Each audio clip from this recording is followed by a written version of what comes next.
Hello everyone, welcome to SP biology classes. आज के हम लोग क्लास करने वाले हैं जैव प्रक्रम की, जो कि एक क्लास हो चुकी है जिसमें हम लोगों ने एमसीक्यू किए हैं प्रीवियस ईयर के। ठीक है, प्रीवियस ईयर के जितने भी एमसीक्यू हैं वो हम लोगों ने कर लिए हैं। ठीक है, और आज का हम लोगों का 2 नंबर की क्लास होने वाली है। ठीक है, जो कि शॉर्ट क्वेश्चन आते हैं, वेरी शॉर्ट क्वेश्चन, जो 2 नंबर का प्रश्न आता है उसके कंप्लीट क्वेश्चन जो जैव प्रक्रम है उसमें जितने भी शॉर्ट क्वेश्चन 2 अंक के आते हैं वो हम लोग कंप्लीट क्लास करने वाले हैं। तो ये सारे प्रीवियस ईयर में आए हुए प्रश्न हैं, तो समझ लीजिए आपके लिए क्लास कितनी इंपॉर्टेंट होने वाली है।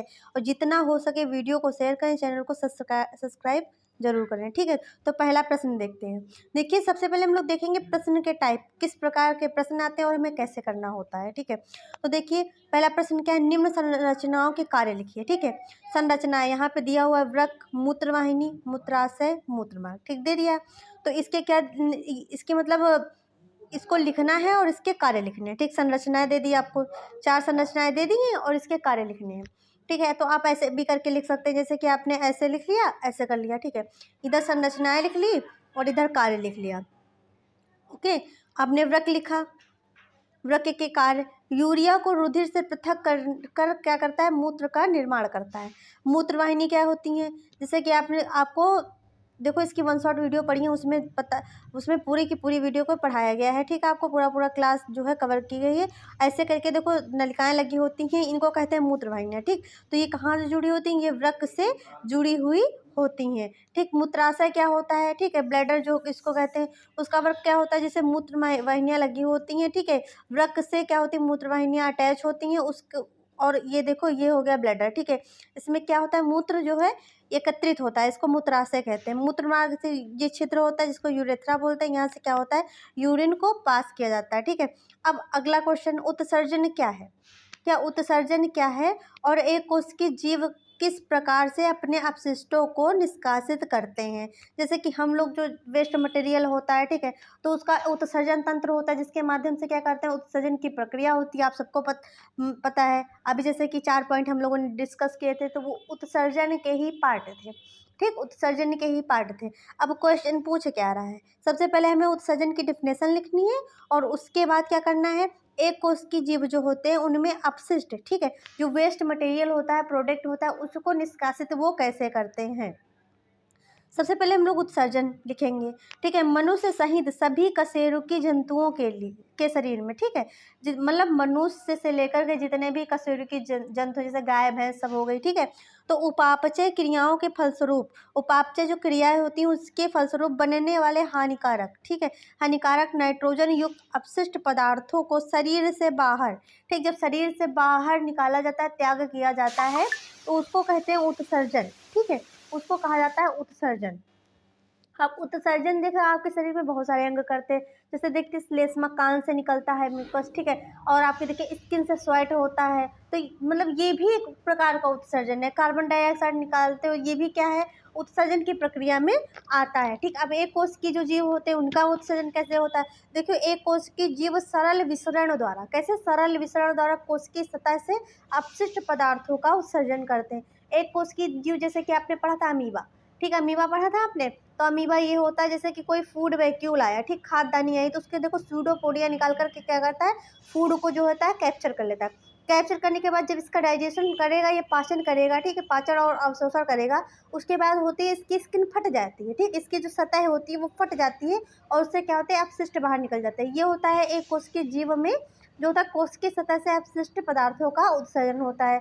आप देखो मूत्र का निर्माण कैसे होता है, ठीक है, तो इसकी प्रोसेस जैसे कि आपने भी पढ़ा था, तो वही बिल्कुल सेम टू सेम हमें लिखना है। ठीक है, वही आपको सेम टू सेम लिखना है। आप ऐसे भी लिख सकते हैं, वैसे भी लिख सकते हैं। जैसे कि क्या होता है, वृक्कीय धमनी, ठीक है, जो वृक्क होते हैं, जो गुर्दे होते हैं, जो किडनी जिनको कहते हैं, तो उनकी धमनी से क्या होता है, रुधिर। ठीक है, वृक्कीय धमनी से रुधिर, वृक्क में उच्च रुधिर दाब से, ठीक है, वृक्क में क्या होता है, उच्च रुधिर दाब से वृक्काणु के ग्लैमुरुलस, ठीक है, से प्रवेशित होकर निसंदेहित होता है, मतलब उसका छानन होता है। ठीक है, छानन होता है, जैसे चाय बनती है तो उसको छानते हो, साफ करते हो, तो वैसे किडनी का भी एक कार्य होता है। ठीक है, जो रुधिर होता है उसको छान करके अपशिष्ट को अलग करती है। यहाँ से परानिसंदित द्रव क्या होता है, कुंडलित नलकीय भाग में जाता है। ठीक है, जहाँ पर लवणों जल, अमीनो अम्ल आदि का क्या होता है, पुनरावशोषण, रिसाइकल। ठीक है, मतलब एक बार तो अवशोषण हो चुका, दोबारा फिर से क्या होता है, अवशोषण की प्रक्रिया होती है। यही होती है मूत्र निर्माण की प्रोसेस। ठीक है, अगला क्वेश्चन देखिए, अगला क्वेश्चन क्या कह रहा है, अगला क्वेश्चन कह रहा है मनुष्य के हृदय में कितने वेश्म होते हैं। वेश्म पूछे, कक्ष पूछे, चैम्बर पूछे, सबका मतलब एक है। इसमें सबसे बड़ा वेश्म कौन सा है, ठीक, ये बताना है। सबसे पहले आप जानते हैं मनुष्य के हृदय में 4 चैम्बर होते हैं, दायां निलय, बायां निलय, ठीक है, और दायां लिंद, बायां लिंद, 4 चैम्बर हो गए। ठीक है, अब देखो मनुष्य का जो हृदय होता है वह गहरे लाल रंग की तिकोनी मांसल संरचना होती है। इसमें 4 वेश्म, ठीक, 4 चैम्बर होते हैं। इसके आगे के चौड़े भाग को अलिंद कहते हैं। ठीक, जो आगे का चौड़ा भाग होता है उसको अलिंद कहते हैं तथा पीछे के सकरे भाग को निलय कहते हैं। आगे मतलब अलिंद, पीछे मतलब निलय। ठीक, निलय कहते हैं। अलिंद व निलय एक बड़े पट द्वार व बट द्वार दाएं व बाएं अलिंद व निलय में क्या होते हैं, बटे हुए होते हैं। बायां निलय सबसे बड़ा होता है। ठीक है, वो सबसे बड़ा अगर पूछा जाए तो बायां निलय होता है। क्या होता है, बायां निलय होता है। ये आपका एमसीक्यू में भी आ सकता है, तो इसको लिखते जाइए। हीमोग्लोबिन कहाँ होता है, ठीक, इसके कार्य लिखने हैं। तो हीमोग्लोबिन देखिए एक प्रकार का पिगमेंट है। क्या है, पिगमेंट है। ठीक है, तो रुधिर का लाल रंग क्या होता है, रुगाणुओं में उपस्थित, रुद्राणुओं में उपस्थित। ठीक, रुधिर का लाल रंग रुद्राणुओं में उपस्थित जो हीमोग्लोबिन होता है, आरबीसी में जो एचबी होता है, हीमोग्लोबिन होता है, तो उसके कारण क्या होता है, ब्लड का जो रंग होता है वो लाल होता है। ठीक है, अगर हीमोग्लोबिन का पूछा जाए है क्या, तो ये एक लौह संयुक्त क्या होती है, प्रोटीन होती है, जिसमें ऑक्सीजन तथा कार्बन डाइऑक्साइड के साथ साथ, ठीक है, कार्बन डाइऑक्साइड के साथ जुड़ने की क्षमता अधिक होती है। क्या होती है, जुड़ने की क्षमता अधिक होती है। मतलब हीमोग्लोबिन जो है वो कार्बन डाइऑक्साइड, कार्बन मोनोऑक्साइड, अगर देखिए हीमोग्लोबिन में देखो कार्बन डाइऑक्साइड और ऑक्सीजन जो है अगर रखी जाए, अगर प्योरिटी दी जाए तो कार्बन डाइऑक्साइड पहले जा करके जुड़ जाएगी। ठीक है, तो क्या होता है, देखो हीमोग्लोबिन में कार्बन डाइऑक्साइड और ऑक्सीजन से जुड़ने की क्षमता होती है। हीमोग्लोबिन ओटो कणों को वायु कोषों से प्राप्त कर लेती है, ऑक्सी हीमोग्लोबिन में परिवर्तित हो जाती है। ठीक है, जब ऑक्सीजन को प्राप्त कर लेते हैं तो वो वहाँ पर बन जाती है ऑक्सी हीमोग्लोबिन। क्या बन जाता है, ऑक्सी हीमोग्लोबिन बन जाता है। और ऑक्सीजन का शरीर के सभी अंगों तक क्या करती है, परिवहन करती है। अगर पूछा जाए कि ऑक्सीजन को पूरे शरीर में, क्वेश्चन बने कि ऑक्सीजन को पूरे शरीर में कौन पहुंचाता है, तो रुधिर जो होता है वो ऑक्सीजन को पूरे शरीर में क्या करता है, परिवहन करता है। अब धमनी किसे कहते हैं, धमनी किसे कहते हैं, पल्मोनरी धमनी में किस प्रकार का रुधिर पाया जाता है। ठीक है, पल्मोनरी धमनी में किस प्रकार का रुधिर पाया जाता है, तो एकदम रट्टा मार लीजिए, रट्टा मार लीजिए। जो पल्मोनरी धमनी होती है उसमें अशुद्ध रक्त पाया जाता है, जो पल्मोनरी सिरा होती है उसमें शुद्ध रक्त पाया जाता है। ठीक है, तो धमनी परिसंचरण तंत्र की वाहिनिकाएं होती हैं। पहली बात तो धमनी किसे कहते हैं, तो धमनी जो परिसंचरण तंत्र होता है उसकी वाहिनिकाएं होती हैं, जो रुधिर को हृदय के शरीर के विभिन्न भाग तक ले जाती है, रुधिर को हृदय से शरीर के विभिन्न भागों तक ले जाती है। पल्मोनरी धमनी में ऑक्सीकृत रुधिर पाया जाता है। ठीक, अनॉक्सीकृत क्या होता है, रुधिर पाया जाता है। ठीक है, मनुष्य के हृदय का दायां एवं बायां भागों में बंटवारा से होने वाले लाभ का वर्णन कीजिए। ठीक है, देखिए इंपॉर्टेंट क्वेश्चन है, जितने भी हो रहे हैं, जितने भी क्वेश्चन है प्रीवियस ईयर के हुए आए हुए हैं, तो आपको इतना पता है कि कहीं भी आप पढ़ोगे तो आपसे यही बोला जाता है प्रीवियस ईयर करके जाइए। ठीक है, तो सबसे पहले प्रीवियस ईयर को हम लोग एग्जाम के पहले जितने भी प्रीवियस ईयर हैं, शॉर्ट हैं, वेरी शॉर्ट हैं, ठीक है, लॉन्ग हैं और एमसीक्यू हैं, सारे प्रीवियस ईयर के क्वेश्चन लगा लेने। उसके बाद हम लोग जो मॉडल पेपर जो यूपी ने जारी किया है मॉडल पेपर, उसको हम लोग सॉल्व करेंगे। और बिल्कुल यकीन मानिए इससे आपका क्वेश्चन एक भी बाहर नहीं जाने वाला है बायोलॉजी का। ठीक है, तो जितना हो सके क्लास को ध्यानपूर्वक देखें और शेयर करें। जो भी टॉपिक ना समझ में आया उसको क्या करें, कमेंट करें। ठीक है, तो अब बंटवारे से लाभ क्या हुआ। ठीक, तो देखिए हृदय का दायां व बायां बंटवारा ऑक्सीजनित व विऑक्सीजनित रुधिर को क्या करता है, पूर्ण रूप से मिलने में रोकने में क्या होता है, लाभदायक होता है। जैसे कि आप जानते हैं ये इधर है, इसमें कार्बन डाइऑक्साइड रुधिर में मिली है, इधर ऑक्सीजन मिली हुई है। ठीक है, अगर यहाँ पे बंटवारा ना हो, यहाँ पे बंटवारा ना हो तो कार्बन डाइऑक्साइड और ऑक्सीजन वाला रक्त एक में ही मिल जाएगा। ठीक है, तो ये क्या हो गया, हानिकारक जब बंटवारा हो गया तो इधर शुद्ध है इधर अशुद्ध है। ठीक, पहला तो लाभ ये हुआ। ठीक है, पहला तो लाभ ये हुआ है। इस तरह का विभाजन शरीर को उच्च दक्षता पूर्ण ऑक्सीजन को क्या करता है, पूर्ति करता है। मनुष्य को उच्च ऊर्जा की आवश्यकता होती है, इसीलिए मनुष्य में कैसा परिसंचरण तंत्र पाया जाता है, तो दोहरा परिसंचरण तंत्र मनुष्य में, मानव में पाया जाता है। रुधिर दाब किसे कहते हैं? रुधिर दाब किसे कहते हैं, यानी कि बीपी, ठीक, जिसको ब्लड प्रेशर बोलते हैं। तो देखिए वह दबाव, ठीक है, वह दबाव जिसके कारण रुधिर धमनियों में प्रवाहित होता है, ठीक। कोई तो प्रेशर लगता होगा जिसके कारण धमनियों में क्या होता है, जो ब्लड होता है, जो आपकी शरीर की जो शिरा है, धमनियाँ जो हैं, उनमें ब्लड जो होता है फ्लो से दौड़ता है, तो कोई तो वहाँ पे प्रेशर लगता होगा ना। तो देखो वही दबाव, ठीक, जिसके कारण रुधिर धमनियों में प्रवाहित होता है, जाता है, रुधिर दाब कहलाता है, या रुधिर रक्तचाप कहलाता है।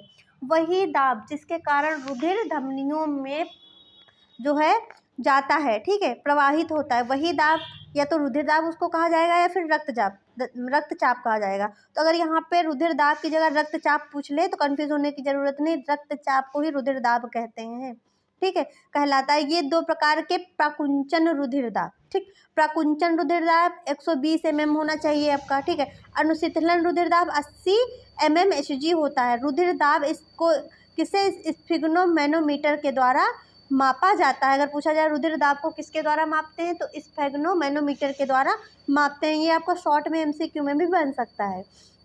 धमनी, शिरा व केशिका में पारस्परिक संबंध का नामांकित चित्र बनाइए। अब संबंध क्या है, इधर देखो धमनी है, इधर देखो शिरा है, ठीक है, ये धमनी है और ये शिरा है, ठीक है। धमनी जो होती है, धमनी से धमनिका निकली हुई है, ठीक है, धमनिका निकली हुई है। ये शिरा है, शिरा से सिरिका निकली हुई है। दोनों जहाँ पे मिलती हैं, जाल सी संरचना होती है, उसको केशिकाएं कहते हैं। क्या कहते हैं? केशिकाएं कहते हैं। यही संबंध है इसमें, ठीक है। अब अथवा में देखो, अब इसमें संबंध देखते हैं। अब क्या होता है, इसको अब ऐसे समझ लेते हैं। देखो ये हार्ट है आपका, ठीक, हार्ट है, एक तरफ धमनी है, एक तरफ शिरा है। शिरा में जो होता है कार्बन डाइऑक्साइड युक्त ब्लड होता है, ठीक है। धमनी में शुद्ध यानी कि ओटो युक्त ब्लड होता है, ठीक है। शिरा से अंग में गया, धमनी से भी कहाँ गया, अंग में गया, ठीक है। हृदय से धमनी में गया, धमनी से अंग में गया, शिरा से कहाँ गया, देखो हृदय से शिरा में गया, शिरा में अंग में गया, ठीक। शिरा अंग से फिर सिरिका में जाएगा, ठीक, अंग से कहाँ जाएगा, सिरिका में जाएगा, सिरिका से कहाँ जाएगा, ऊतकों में जाएगा। इसमें देखो अंग से धमनिका में जाएगा, धमनिका से ऊतक में जाएगा, ठीक है। देखो बस सिर्फ धमनी की जगह पे यहाँ पे शिरा करना है, ठीक है, और इधर शिरा लिखना है, इधर धमनी लिखना है, ठीक है। शिरा में जानते हो कार्बन डाइऑक्साइड युक्त रुधिर होता है, धमनी में ऑक्सीजन युक्त होता है। शिरा से सिरिका में जाएगा, धमनी से धमनिका में जाएगा। उसके बाद कहाँ जाए, केशिका ऊतकों के अंदर, जैसे जाल से जो संरचना थी इसमें से बना हुआ था, उसी के अंदर कहाँ जाएगा, ऊतकों के अंदर जाएगा, ठीक। ये संबंध होता है। अब जाइलम और फ्लोएम में अंतर समझना है, ठीक, जाइलम और फ्लोएम में अंतर समझना है, ठीक है। जाइलम फ्लोएम में देखो सबसे प्रमुख, अगर इसका अंतर पूछा जाए, अगर पूछे एग्जामिनर, तो वो अंतर बिल्कुल भूलना ही नहीं है आपको, ठीक। सबसे प्रमुख अंतर देखिए ये वाला है, ठीक है, कि देखो जाइलम यानी कि जल, ऐसे याद रखो, जाइलम यानी कि जल, ठीक है। तो देखो दारू यानी कि जाइलम, ठीक है। जाइलम का मुख्य कार्य होता है जड़ों द्वारा अवशोषित, ठीक है, जड़ के द्वारा जो जल अवशोषित होता है उसमें खनिज लवण होते हैं, तो वो पादपों के विभिन्न भागों में, पत्ती लो, स्टेम लो, ठीक है, और तो इसमें क्या होता है, पहुंचाने का होता है, ठीक है।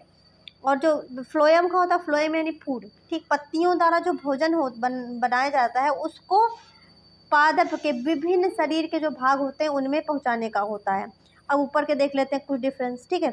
जाइलम एक जटिल ऊतक है, पहली बात तो, जो वाहिकाओं, ठीक है, और दारू मृदूतक और दारू रेशों से मिलकर के बना हुआ होता है। वाहिकाओं का निर्माण परस्पर उपस्थित केशिकाओं की भित्ति के पूर्ण अथवा आंशिक विघटन से होता है। दारू मृदूतक कोशिकाएं क्या होती हैं, जीवित होती हैं। अब फ्लोएम देखते हैं, यह चालनी नलिकाओं, ठीक है, क्या यह चालनी नलिकाओं सह कोशिकाओं, पोषवाह मृदूतक और पोषवाह रेशों से मिलकर के बना होता है। चालनी नलिकाएं आपस में क्या होती हैं, चालनी पट्टिकाओं द्वारा जुड़ी रहती हैं, ठीक है, चालनी पट्टिकाओं द्वारा जुड़ी होती हैं। चालनी नलिकाएं और सह कोशिकाएं जीवित होती हैं। कैसी होती, जीवित होती। तो दोनों कोशिकाएं क्या होती हैं, जीवित होती हैं, ठीक है।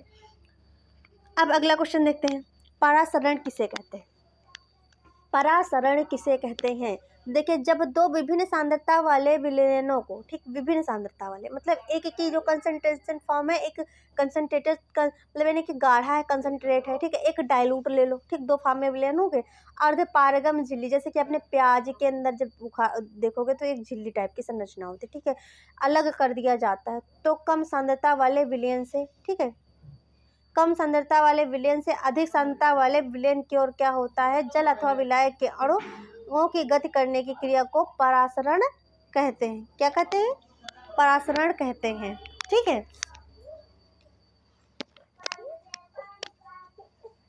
अब हम लोग समझेंगे मूल दाब क्या होता है। ठीक, मूल दाब की परिभाषा लिखनी, सन 2012 में आया हुआ प्रश्न है।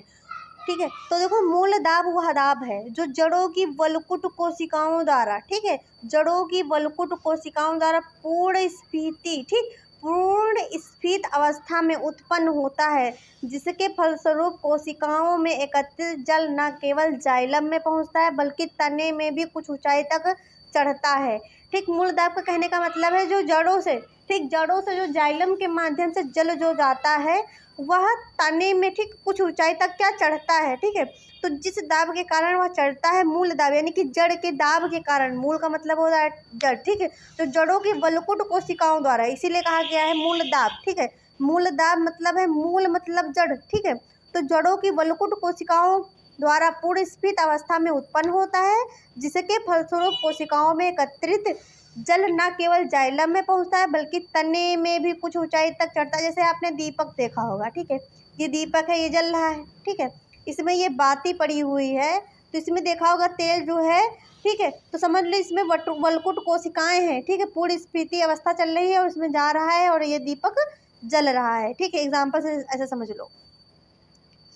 अब अगला क्वेश्चन है, पादपों में जल एवं खनिज तथा खाद्य उत्पादों के संवहन हेतु वाहिकाओं का वर्णन कीजिए व उनके नाम बताइए। ठीक है, तो देखो, पादपों में जल व खनिज लवणों का संवहन जाइलम वाहिकाओं द्वारा होता है। किससे होता है? जाइलम वाहिकाओं के द्वारा होता है।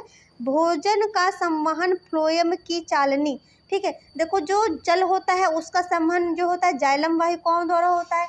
जो फ्लोएम यानी कि फूड, ठीक है, जो फूड का जो संवहन होता है वो चालनी नलिकाओं द्वारा होता है। किसके द्वारा? याद रखो, जो जल का संवहन वो जाइलम वाहिकाओं द्वारा, फ्लोएम का जो होता है संवहन जो होता है वो चालनी नलिकाओं द्वारा होता है। पत्तियों के द्वारा बना भोजन इन नलिकाओं के माध्यम से पादपों के विभिन्न भागों तक पहुंचता है, यानी कि जड़ में जाएगा भोजन, पत्तियों में जाएगा, तना में जाएगा, फूल में जाएगा, ठीक, वो विभिन्न भाग हो गए।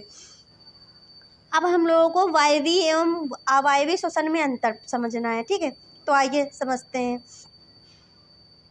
ठीक है, ये हो गया वायवीय और अवायवीय श्वसन। ठीक है, तो इसके अंतर समझते हैं क्या होते हैं।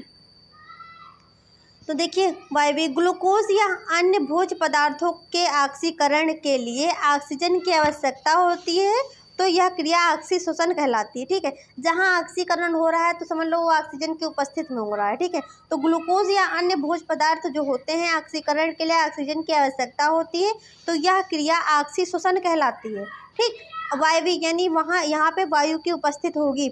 जैसे कि देखिए, यहाँ पे ग्लूकोज है C6H12O6, ठीक है, रासायनिक फॉर्म में लिखेंगे। प्लस क्या है, देखिए ऑक्सीकरण हो रही है तो यहाँ पे ऑक्सीजन की उपस्थित है। ठीक है, तो यहाँ पे 6O2 है, तो जब यह अभिक्रिया होगी तो देखो यहाँ पे कार्बन डाइऑक्साइड के 6 अणु मिलेंगे। ठीक है, 6 जल के अणु मिलेंगे, प्लस क्या, हीटनेस ऊर्जा निकलेगी। कितनी निकलेगी? तो 673 किलो कैलोरी निकलेगी। कितनी निकलेगी? 673 किलो कैलोरी निकलेगी। ठीक है, तो इसको देखो, समीकरण को बैलेंस करना सीख लो। 6 कार्बन है, 12 हाइड्रोजन है, 6 ऑक्सीजन है। ठीक है, 6 दूनी 12, 12 ऑक्सीजन यहाँ पे है, 6 यहाँ पे है। ठीक है, तो कितनी हो गई? जोड़ो। ठीक, आप बैलेंस करना है। ठीक है, तो देखिए यहाँ पे बैलेंस करना है, आपके पास 12 हाइड्रोजन है। ठीक है, तो 12 हाइड्रोजन पानी सबसे पहले निकाल लो। 6 दूनी 12, 12 हाइड्रोजन बैलेंस हो गया। ठीक है, और ऑक्सीजन आपके पास कितनी है? तो ऑक्सीजन आपके पास, आपको पता है 6 दूनी, देखो 6 दूनी 12। ठीक है, 12 देखो यहाँ पे है तो इसमें से 6 हम लोग यूज़ कर लिए। 6 जब हम लोग यूज़ कर लिए तो देखिए 6 यहाँ की ऑक्सीजन, 6 यहाँ की। ठीक है, अब 12 आपके पास बची हैं। ठीक, 12 आपके पास बची हैं, 6 कार्बन बचे हैं। ठीक है। तो यहाँ कार्बन हम लोगों ने 6 लिख दिया, 6 दूनी 12, ठीक है। तो यहाँ पर 6 CO2 यानी कि 6 और कितने हो गए कार्बन डाइऑक्साइड के हो गए। ये रासायनिक का समीकरण जो है बैलेंस हो गया। तो ये समीकरण को, ये इस क्रिया को पूर्ण करने में ऊर्जा निकलती है कितनी, 673 किलो कैलोरी निकलती है। कितनी निकलती है, 676 किलो कैलोरी निकलती है। अब अवायवीय श्वसन क्या होता है, इस क्रिया में ग्लूकोज, ठीक है, ग्लूकोज जो होता है वो लैक्टिक अम्ल या एथिल अल्कोहल में परिवर्तित हो जाता है, ठीक है। इसमें ग्लूकोज क्या होता है, 2 मॉलिक्यूल में टूट जाता है, ठीक, पानी बनता है, कार्बन डाइऑक्साइड बनती है। इसमें जो अवायवीय श्वसन में होता है, इसमें लैक्टिक अम्ल बनता है और एथिल अल्कोहल बनता है, क्योंकि यह वायु की अनुपस्थिति में होने वाली प्रक्रिया है अवायवीय श्वसन, ठीक। ये ग्लूकोज का फॉर्मूला है, ठीक। जब यह प्रक्रिया हुई तो इसमें देखिए जो 6 कार्बन इसमें भी है, 12 हाइड्रोजन है, ग्लूकोज है, तो फॉर्मूला वही होना है, ठीक। 3 दूनी 6, 6 आपके पास कार्बन हो गए, ठीक है। और आपके पास देखो 12 है, तो यहाँ पे देखिए आपका, ठीक है, 12 है यहाँ पे, ठीक है। तो आपका देखिए यहाँ पे वेट, यहाँ पे देखिए 6 लिखा हुआ है, कैसा हो गया ये, ठीक, 6 लिखा हुआ है। तो 6 दूनी 12, 12 हाइड्रोजन हो गए और 3 दूनी 6, ठीक, बैलेंस हो गया फॉर्मूला। और प्लस का ऊर्जा, ठीक, एक में लैक्टिक एसिड बनेगा, या फिर आप ये भी ये रिएक्शन लिख सकते हैं, या फिर ये भी, या फिर दोनों लिख दो तो सबसे अच्छा है, ठीक। तो जब इसका ग्लूकोज को जब तोड़ोगे अवायवीय श्वसन में, तो देखो एथिल अल्कोहल C2H5OH, ठीक, C2H5OH, ठीक, एथिल अल्कोहल बनेगा, प्लस का आपका 2 और कार्बन डाइऑक्साइड के बनेंगे, प्लस आपकी क्या होगी, ऊर्जा निकलेगी, ठीक, प्लस आपकी क्या होगी, ऊर्जा निकलेगी, ठीक है। अब ये हो गया। अब हम लोगों को पढ़ना है श्वसन को परिभाषित कीजिए। क्या, श्वसन को परिभाषित कीजिए। सन 2015 में आया है, 13 में आया है, 12 में आया है, ठीक है। और एक क्वेश्चन फिर इसी का बना हुआ है, मतलब श्वसन से का ही है या में करके, या फिर ऐसे पूछा जा सकता है कि श्वसन क्रिया को परिभाषित कीजिए तथा बताइए कि इस क्रिया में किस प्रकार की ऊर्जा एटीपी में स्थानांतरित होती है, ठीक। इसमें एटीपी में कौन सी ऊर्जा स्थानांतरित होती है, तो दोनों भी प्रश्न आए तो आंसर इसका एक ही होगा, ठीक है। चलिए आइए देखते हैं। श्वसन वह क्रिया है, ठीक, सबसे पहले श्वसन वह क्रिया है जिसमें कोशिका में कार्बनिक यौगिक, ठीक, कार्बनिक यौगिक जिससे प्रायः ग्लूकोज का ऑक्सीकरण होता है, जैसे कि अभी आपने वायवीय श्वसन में देखा, अवायवीय श्वसन में देखा, ठीक है। इस क्रिया में कार्बन डाइऑक्साइड, ठीक है, कार्बन डाइऑक्साइड तथा उच्च ऊर्जा उत्पन्न होती है। इस ऊर्जा की विशेष एटीपी जो होती है अणुओं में देखो जो होती है विभवी ऊर्जा के रूप में क्या हो जाती है, संचित हो जाती है, ठीक है। तो 6 का वही रिएक्शन है यहाँ पे करना जो हुई थी। 673 किलो कैलोरी कहाँ ऊर्जा होती है, वो क्या होती है, स्थानांतरित होती, मतलब निकलती है। डायफ्राम क्या है, यहाँ क्या पाया जाता है या कहाँ पाया जाता है, ठीक है। मानव के श्वसन तंत्र में वक्ष गुहा, ठीक, वक्ष गुहा की निचली सतह एक पतले पेशी, ठीक है, पथ द्वारा पूरी तरह से क्या होते हैं, बंद रहती है, जिसे तंतुपट या डायफ्राम कहते हैं। यह गुंबद के आकार का होता है। यह श्वसन की मुख्य मांसपेशी होती है, ठीक है। श्वसन जो होता है वो डायफ्राम के माध्यम से ही किया जाता है, ठीक है। डायफ्राम ऊपर जाता है नीचे आता है, ऊपर जाता है नीचे आता है, ऐसे करके। तो डायफ्राम ही क्या करता है, श्वसन में सहायता करता है। कहाँ चला गया,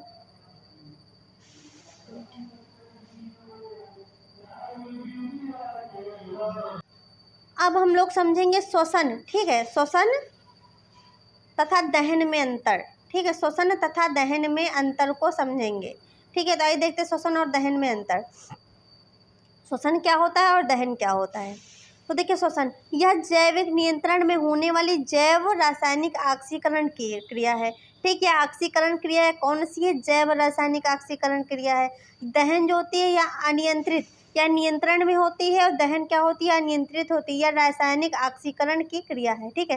श्वसन जो होता है यह क्रिया सामान्यतः 25 से 45 सेंटीग्रेड पर होती है, इसमें कम ऊर्जा उत्पन्न होती है। दहन जो होता है, दहन जो कोई चीज़ जलती है तो क्या होता है, उच्च ताप पे, ठीक है।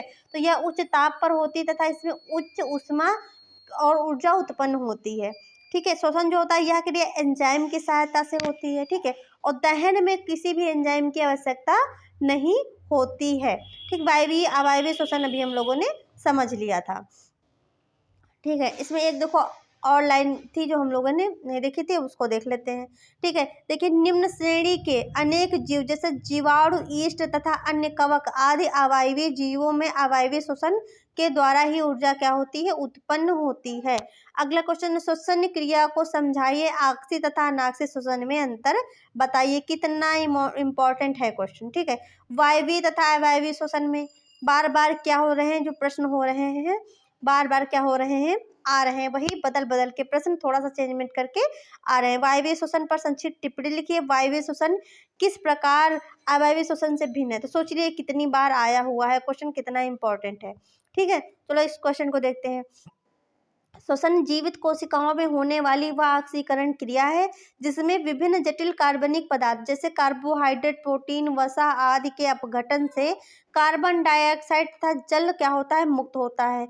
वह ऊर्जा उत्पन्न होती है। यह ऊर्जा विभिन्न शारीरिक क्रियाओं के लिए एटीपी के रूप में संचित हो जाती है। जैसे देखिए C6H12O6 ग्लूकोज है, 6 ऑक्सीजन केवल हुआ, 6 CO2 कार्बन डाइऑक्साइड और 6 पानी में टूटा। ठीक है, ये हम लोग एक बार कर चुके हैं रिएक्शन, 2 चक्कर बता चुके हैं। ठीक है आपको, और कितनी ऊर्जा जो हुई कैलोरी निकली, तो 673 किलो कैलोरी यानी कि 38 एटीपी निकले। कितने निकले, 38 एटीपी, याद रखिए 38 एटीपी को याद रख लिए। तो आक्सीय श्वसन तथा अनाक्सीय श्वसन में अंतर कैसे बताएंगे, तो इसको देख लेते हैं। ठीक है, तो आक्सीय श्वसन, तो देखिए यह उच्च वर्गीय पादपों में मिलता है। ठीक, कैसे किस में मिलता है, उच्च वर्गीय पादपों में मिलता है।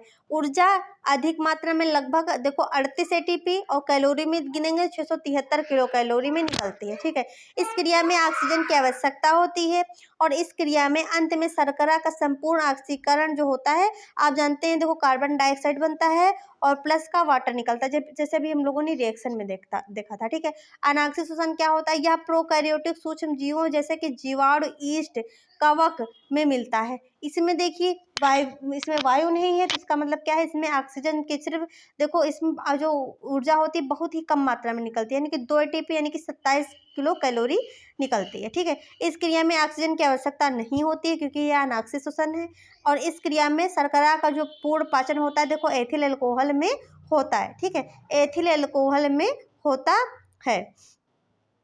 श्वसन तथा श्वासोच्छ्वास में अंतर क्या होता है, इंपॉर्टेंट क्वेश्चन है ये भी।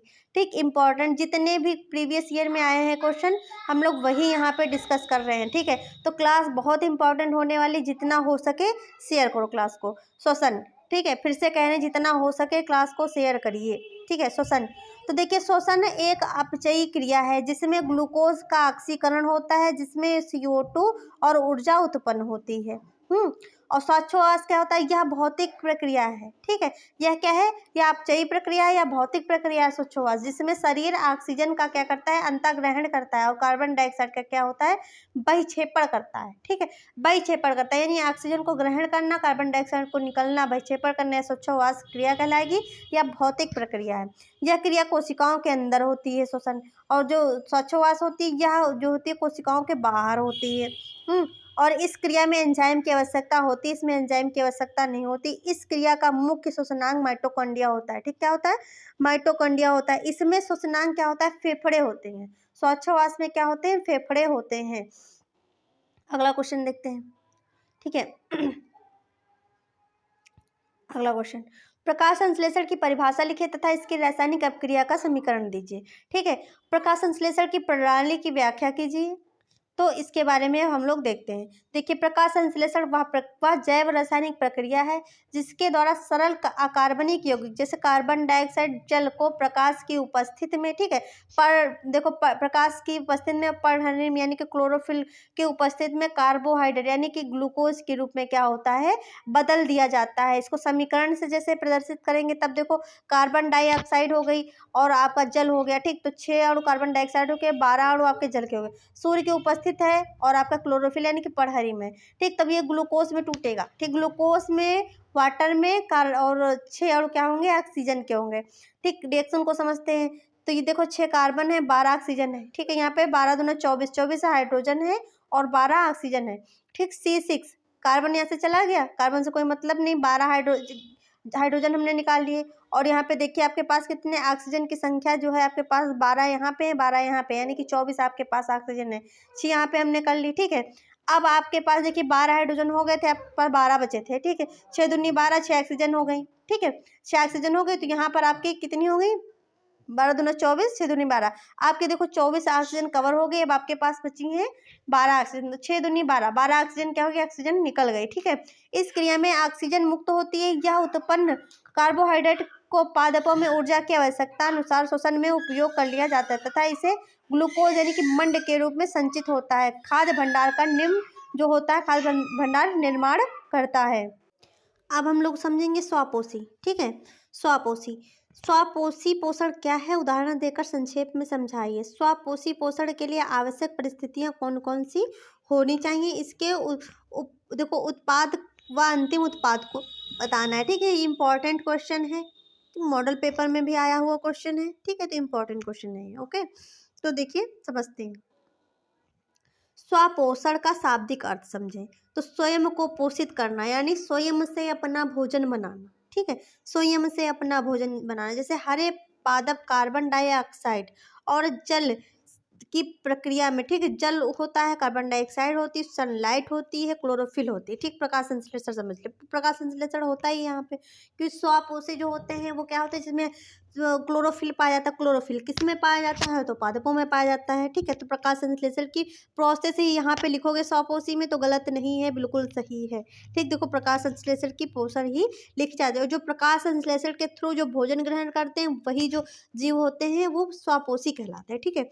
तो जल तथा प्रकाश तथा पराहरिम की उपस्थिति में प्रकाश संश्लेषण की क्रिया द्वारा अपने भोज्य पदार्थों का स्वयं निर्माण करते हैं, ठीक। स्वयं से बनाते हैं, ठीक है। इस प्रकार वे जीव जो अपने भोजन का स्वयं निर्माण करते हैं स्वपोषी कहलाते हैं तथा ऐसा पोषण, ठीक है, ऐसा पोषण, ऐसा पोषण क्या कहलाता है, स्वपोषी पोषण कहलाता है। पृथ्वी पर पाए जाने वाले अधिकांश जीव जो होते हैं स्वपोषित होते हैं, ठीक है। स्वपोषी मतलब जो मनुष्य को छोड़कर, जीवों को छोड़ करके कुछ जीव, जो कुछ देखो जीव भी क्या होते हैं, स्वपोषी होते हैं ना। तो अधिकतर क्या होते हैं, पाया जाने वाला अगर पोषण पूछा जाए तो स्वपोषी होता है, ठीक है। और स्वपोषण के लिए आवश्यक परिस्थितियां क्या क्या होनी चाहिए, आपको पता है, जल होना चाहिए, कार्बन डाइऑक्साइड होना चाहिए और आपके पास क्लोरोफिल होना चाहिए, ठीक है। प्लस क्या होनी चाहिए, सनलाइट होनी चाहिए। तो इसकी उपस्थिति में क्या होते हैं, जो पौधे होते हैं वो अपना भोजन बनाते हैं। इनका भोजन क्या होता है, उत्पाद ग्लूकोज व ऑक्सीजन बनती है।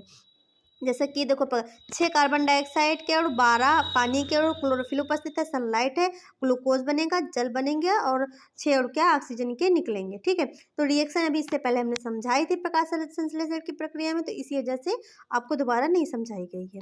रंध्र क्या है, इसकी उपस्थित स्पष्ट, रंध्र, ठीक है। रंध्र का मतलब समझो पहले। रंध्र जैसे कि अपने लोगों के शरीर में रंध्र बोलते हो, रंध्र है, छोटे छोटे छेद है, रुएं हैं, ठीक है। रोम जानते हो ना, तो रोम जिस जगह से निकलते हैं उसको रंध्र कहते हैं, ठीक। समझ लो, अपने शरीर से लेकर समझ लो।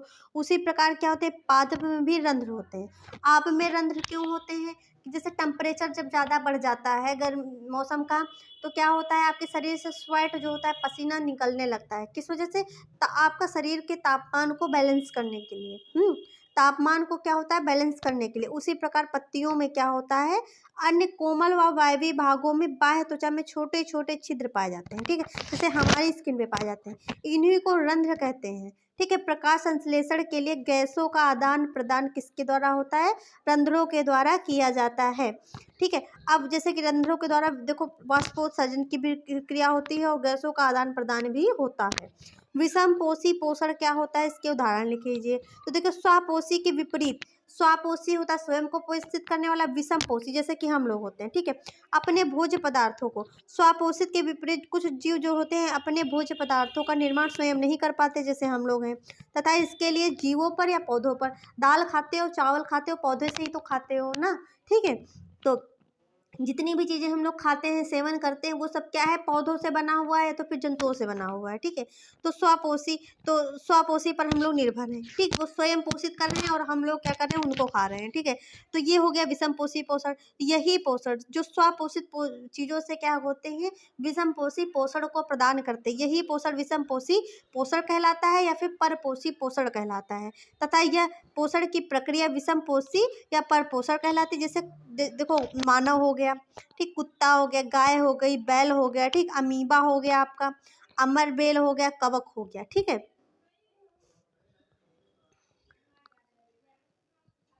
अब दंत क्षरण से आप क्या समझते हैं, स्पष्ट कीजिए। ठीक है, तो दंत क्षरण, देखो दंत क्षरण में इनेमल व डेंटाइन, ठीक है, का मृदुकरण होने लगता है। जो दांत के ऊपर इनेमल व डेंटाइल होती है, ये क्या होती है, ये जो होती है घिस करके या फिर जो छटने लगती है। इसमें जीवाणुओं द्वारा शर्करा से अम्लों का निर्माण होता है, जिसमें इनेमल का क्षरण होता है। ठीक है, यहाँ दांतों में फंसे भोजन के कणों व जीवाणुओं के समूह चिपक कर दंत प्लेक का क्या कर देते हैं, निर्माण कर देते हैं। दांतों में ब्रश करने से ये प्लेक जो होते हैं अम्ल उत्पन्न होने से पहले ही क्या होते हैं, हटा दिए जाते हैं। सूक्ष्म जीवों के मसूड़ों में पहुंचने के कारण सूजन व संक्रमण उत्पन्न होता है। ठीक है, सूजन हो जाती है, जो मसूड़े होते हैं इसमें क्या हो जाती है, सूजन हो जाता है, और आज में इसमें संक्रमण देखने को मिलेगा, इन्फेक्शन देखने को मिलेगा, जैसे कि पैरिया देखा होगा। ठीक है, पैरिया देखा होगा सबसे ज़्यादा होने वाला जो है। ठीक है, पैरिया किस प्रोटोजोआ से होता है, इसका नाम बताइए। अगला क्वेश्चन है, लार में से कौन सा एंजाइम, ठीक है, लार में कौन सा एंजाइम होता है और वह किसका पाचन करता है। लार में कौन सा एंजाइम पाया जाता है, उसका नाम लिखिए। ठीक, और कार्य बताइए। भोजन के पाचन में लार की भूमिका बताना है। ठीक है, एक क्वेश्चन को कितने तरीके से पूछा गया है और क्वेश्चन का आंसर एक ही है। ठीक, जैसे कि ऐसे हम लोग वन शॉट क्लास में पढ़ते हैं, पढ़ लेते हो। वन शॉट क्लास आपने देखो किसी भी चैनल से पढ़ा आपने। ठीक है, पढ़ा, उसके बाद जब आपको क्वेश्चन नहीं किया है आपने, तो आपने वन शॉट पढ़ भी लिया, आपको आ भी रहा है सब कुछ, पर आपको क्वेश्चन करने का तरीका नहीं पता हुआ है। तो इसी वजह से क्या होता है, मॉडल पेपर और प्रीवियस ईयर कराया जाता है, क्योंकि क्वेश्चन को करना कैसे है, क्वेश्चन को लिखना कैसे है, तो ये पता होना बहुत ही ज़रूरी होता है। अगर क्वेश्चन आप पढ़ कितना भी देखा होगा, जो बच्चे बहुत आता है, बहुत पढ़े हैं, ठीक है, बहुत ज़्यादा 8-8 घंटे पढ़ते हैं, 12-12 घंटे पढ़ते हैं, ठीक है, और जो बच्चा 4 घंटे पढ़ रहा है, 6 घंटे पढ़ रहा है, ठीक है, तो उसके नंबर बराबर क्यों आते हैं, तो ऐसा इस वजह से होता है क्योंकि उसको क्वेश्चन का लिखने का तरीका पता है। ठीक है, क्वेश्चन का लिखने का तरीका पता है, तो प्रीवियस ईयर जरूर सॉल्व करके जाइए, जरूर से जरूर, ये बहुत इंपॉर्टेंट है। ठीक है, बहुत इंपॉर्टेंट है। अब क्वेश्चन देखिए, 3 प्रकार के क्वेश्चन पूछे गए, आंसर उसका एक ही है, इंपॉर्टेंट क्वेश्चन है आपका। तो देखिए, लार में टाइलन और एमाइलेज एंजाइम पाया जाता है। यह स्टार्च का आंशिक पाचन करता है। ठीक है, आंशिक मतलब थोड़ी सी मात्रा में पाचन करता है। मनुष्य में 3 जोड़ी लार ग्रंथियां पाई जाती हैं, और लार में उपस्थित होता है क्या है, टाइलन नामक एंजाइम उपस्थित होता है। जो मंड जो होता है, मंड जिसको स्टार्च भी कहते हैं, उसको क्या माल्टोज शर्करा में बदल देता है। ठीक है, तो मंड या स्टार्च, ठीक है, जो होता है टाइलन क्या होता है, मंड और स्टार्च को माल्टोज शर्करा में बदल देता है, ये याद रखिए। ठीक है, ये याद रखिए, आपको आगे तक बहुत काम देगा, इंटर में भी है, 11th में भी आपको काम देगा, प्लस आप जब कोई कम्पिटिटिव एग्जाम देंगे तो जितनी भी बायोलॉजी है बहुत अच्छे से पढ़िए। ठीक है, जैसे कि ये नहीं कि आप एग्ज़ाम देने के लिए पढ़ रहे हैं, ऐसा नहीं, नॉलेज के लिए पढ़िए। कोई चीज़ पढ़ रहे हैं नॉलेज के, तो आपको इन फ्यूचर में बहुत आपको इससे बेनिफिट मिलेगा। ठीक है, कौन सा एंजाइम प्रोटीन पाचन में सहायक है। ठीक है, कौन सा एंजाइम प्रोटीन पाचन में सहायक है, अमाशय के जठर रस में। ठीक, अमाशय के जठर रस में पेप्सिन, छोटी आंत के अग्नेसी रस में ट्रिप्सिन। जठर रस में पेप्सिन मिलता है, छोटी आंत के अग्नेसी रस जो होता है उसमें ट्रिप्सिन मिलता है, याद रखिए। काइमोट्रिप्सिन तथा आंतरी रस में इरेप्सिन नामक एंजाइम मुख्यतः क्या करता है, प्रोटीन का पाचन करता है। इसको याद कर लीजिए, रट्टा मारने से ही आपको याद होगा। ठीक है, मानव पाचन तंत्र का स्वच्छ नामांकित चित्र बनाइए, चित्र की प्रैक्टिस जरूर कर लेना। ठीक है, तो देखिए सबसे पहले क्या है, लार ग्रंथियां। लार ग्रंथियां, ये हो गई ग्रसनी, ये हो गए दांत, ये जिह्वा हो गई, ये आपकी क्या हो गई, श्वास नली हो गई, ये है श्वास नली। ठीक, ये श्वास नली बगल वाली, इसको कहेंगे ग्रास नली। ठीक है, भोजन जहाँ से जाता है, ये आपका अमाशय है। ठीक है, और ये आपका क्या है, देखिए यकृत है, यकृत में क्या है, पित्ताशय है। ये क्या है, देखिए आपका अग्न्याशय है। ये आपकी छोटी आंत यानी कि ग्रहणी है। ये आपका देखिए कोलन है, बड़ी आंत। ये क्या है, आपका शेषांत्र है। ठीक है, और ये देखिए आपका क्या है, सीकम या उंडुक, बड़ी आंत। और ये देखिए आपका क्या है, क्रमिरूप परिशेषिका है। ठीक है, और ये आपका जो लास्ट में मलाशय यानी कि बड़ी आंत है, और ये आपका देखो गूदा नल है, ये आपका गूदा द्वार है जहाँ से मल का परित्याग किया जाता है। अगला क्वेश्चन है, वसा का पाचन आहार नल किस भाग में होता है, उस पाचक रस का नाम लिखिए जो वसा के पाचन में सहायक होता है। वही क्वेश्चन फिर से। ठीक है, क्वेश्चन पूछने का तरीका वही है, पर तरीका अलग है, पर आंसर वही लिखना है। हमारे शरीर में वसा पाचन कैसे होता है, यह प्रक्रम कहाँ से होता है। प्रश्न में पूछा गया पर तरीका अलग है पूछने का, ठीक है। तो आइए देखते हैं। वसा का पाचन मुख्य रूप से आहार नाल की छोटी आंत में होता है, ठीक है। जो फैट का पाचन होता है कहाँ होता है, छोटी आंत में, ठीक। और जो बड़ी आंत होती है उसमें सिर्फ देखो जल और खनिज लवणों का अवशोषण होता है, ठीक है। बाकी सारा पाचन छोटी आंत तक ही संपूर्ण जो होता है हो जाता है। ग्रहणी में पित्त रस द्वारा वसा का एमल्सीकरण होता है। सबसे पहले क्या होता है, ग्रहणी जो होती है उसमें पित्त रस के द्वारा वसा का एमल्सीकरण होता है तथा छोटी आंत में पाए जाने वाले लाइपेज एंजाइम द्वारा वसा का पाचन किया जाता है। यह भोजन को वसा को वसीय अम्ल तथा ग्लिसरॉल के अणुओं में विखंडित कर देता है। ग्लिसरॉल के अणुओं में क्या कर देता है, विखंडित करता है, यानी कि तोड़ देता है, ठीक है। इतना समझ में आ गया। अब अगला क्वेश्चन है, पित्तरस क्या है, ठीक है। पित्तरस क्या है, वेट, पित्तरस क्या है, यह रस कहाँ स्रावित होता है तथा एकत्र होता है। इंपॉर्टेंट है, 2020 में आया हुआ है। पित्तरस यकृत की कोशिकाओं में बनता है। सबसे पहले बनता कहाँ है, तो यकृत की कोशिकाओं में बनता है।